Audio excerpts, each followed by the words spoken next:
Bismillahirrahmanirrahim. I am Dr. Muhibbullah Wazir, and the topic is vertebral column.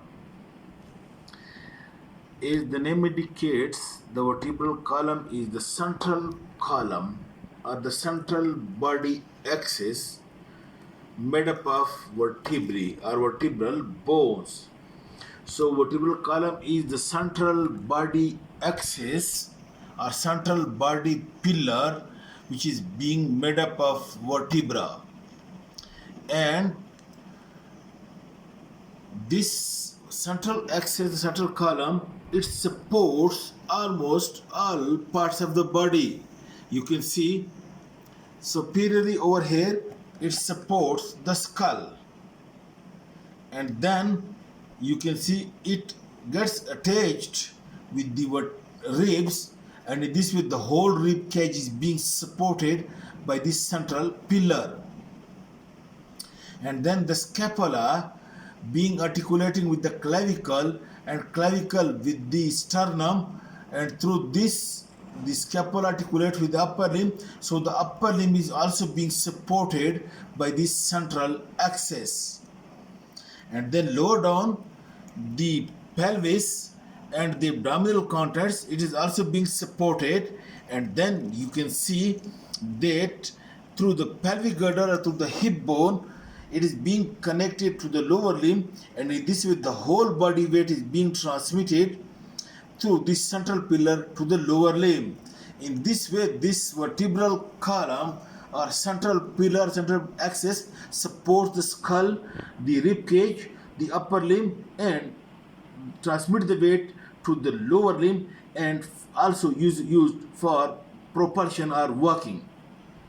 Now this vertebral column, it is being made up of vertebrae, and there are 33 vertebrae which make the vertebral column, and the vertebrae in the upper part, in this part, these are called as cervical vertebrae, 7 in number. In this part, thoracic vertebrae, 12 in number, and in this part, lumbar region or lumbar vertebrae, 5 in number. And then this sacrum, look, this one, the sacrum, this is also 5 in number, and this lower one, this is coccygeus, in which only 4 rudimentary vertebrae. In this way, a total of 33 vertebrae may take part in the formation of the vertebral column. And note the point that the vertebrae, when lying upon one another, they surround a central canal between them, which is called as vertebral canal, and lying in this vertebral canal is the important structure, that is the spinal cord. And from the spinal cord, then the nerves come out through this intervertebral foramen, that is the foramen between the two vertebrae. The spinal nerves come out through this intervertebral foramen. You can see these are the spinal nerves: cervical spinal nerve, thoracic spinal nerve, lumbar, and then you can see as the sacral and coccygeal. These are the spinal nerves that come out through this intervertebral foramen between the two vertebrae. And then you can see between each two vertebrae there is a cartilage, this one, which is said to be as intervertebral disc. This is the cartilage which is present between the two vertebrae, and it is called as intervertebral disc present between the vertebrae. Now, the vertebral column is a very strong pillar, and its strength mainly because of these bony elements. That the vertebra are strong structure, and you can see the size of the vertebra are being increases coming from above downward, and you can see over here there are big vertebrae, and to support, because the weight is being increasing, going down and down, that's why the size of the vertebrae also being increases. While in the sacrum, the 5 vertebrae are being fused with one another. The individual vertebra is not separate, but they are fused. while in the coccyx, 4 vertebrae are also being fused and they are also rudimentary, not fully developed. So the central pillar is strong because of the bony element, that is the vertebral bodies and the sacrum and coccyx. And then there is, in addition to the strength, the vertebral column is also having a good degree of flexibility, and the flexibility is being provided to the vertebral column by these many joints between the vertebrae and this intervertebral disc.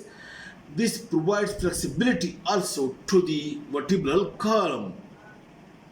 Alright, now while the child is inside the uterus, the vertebral column is wholly in the flexed form. This is the head and neck of the child, and you see the thorax, this is the limbs. It is like this. The vertebral column is in the form of C. It is fully concave toward the anterior side and convex toward the posterior side in the intrauterine life.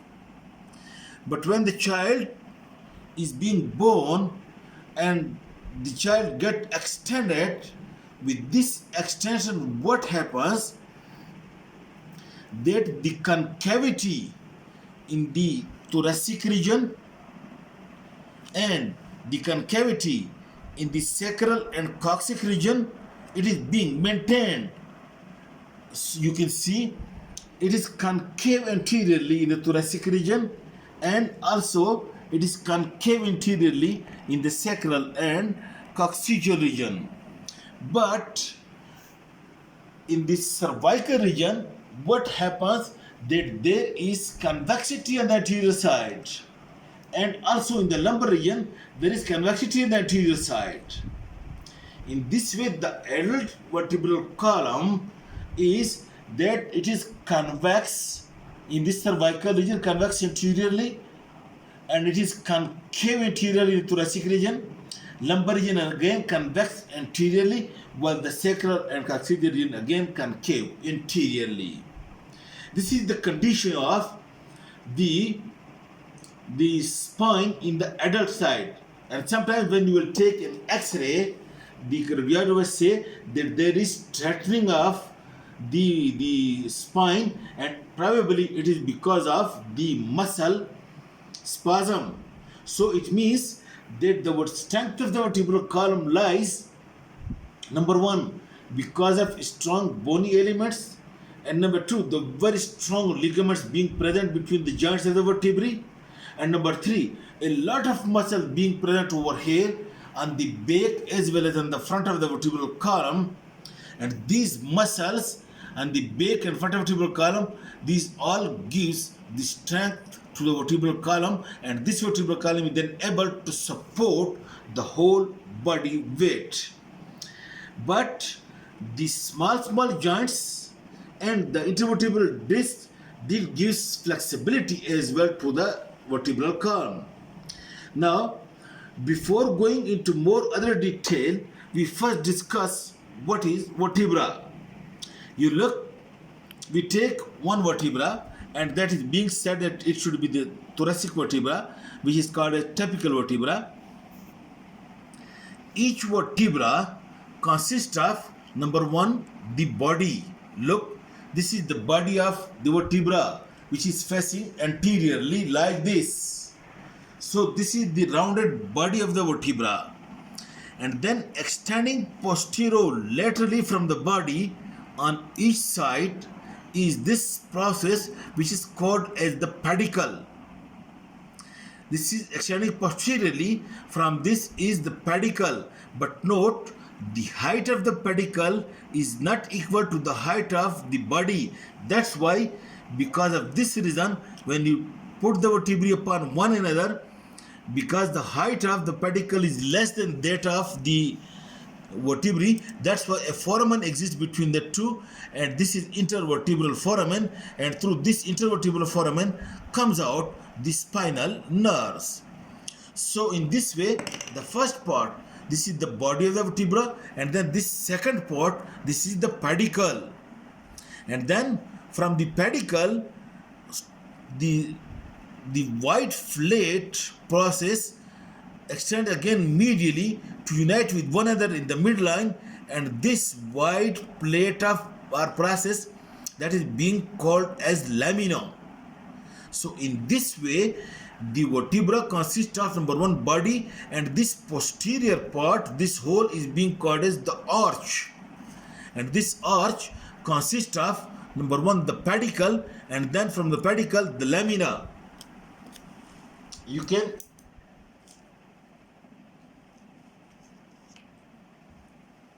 okay, for example, you look over here,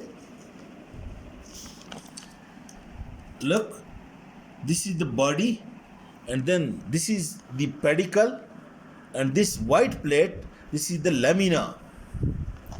All right, and then note that where the two laminae unite with one another on the posterior side, projecting from the posterior side, from the junction of the two lamina is the spinous process of the vertebrae. This is the spine of the vertebrae which project posteriorly and which you can feel easily on the back of the patient, and with the help of that then you perform many procedures. For example, the lumbar puncture or giving the local spinal anesthesia over here in the lumbar region. With the help of these spinous processes you can feel that over here extending posteriorly, and then from the junction of the pedicle and lamina, two processes extend laterally. They are being called as transverse processes. You can see it over here. These are the transverse processes of each vertebra, and this is the spinous process. So from the junction point of the pedicle and lamina, two processes extend laterally, which are called as transverse processes. And then at the base of the transverse process or the junction of pedicle and lamina, two processes extend superiorly, which is having an articular facet on its posterior surface. This is being called as superior articular facet, which articulate this superior articular facet. It articulates with the inferior articular facet, which are present over here. This one is the inferior articular facet, and it is having the articular area on its posterior surface over here, while the anterior is having this superior articular facet. It is having also an articular facet on its posterior surface. So this articular facet, it articulates with this articular facets of inferior articular facet to make the joint, the two vertebrae with one another. So in this way, a typical vertebra is having number one the body, and number two the pedicle, and three the lamina. Look, this is the pedicle and this is the lamina, and this is the spinous process posteriorly, and these are the transverse processes. They are transverse processes. And then look, this is the superior articular facet, and then look, this one is the inferior articular facet. The superior articular facets of one vertebra articulates with the inferior articular process of another vertebra to make joint with one another.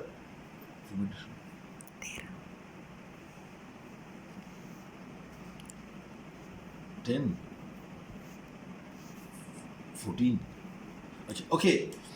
Now, the different vertebra lying in each area is having some specific point. Look, the cervical vertebrae, you look, the bodies are small, you can see.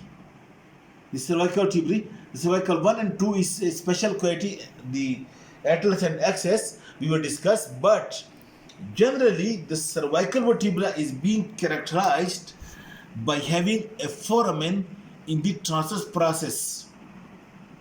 Look, this foramen in the transverse process, which is called as foramina transversarium, and through this foramina transversarium ascends the vertebral arteries into the skull.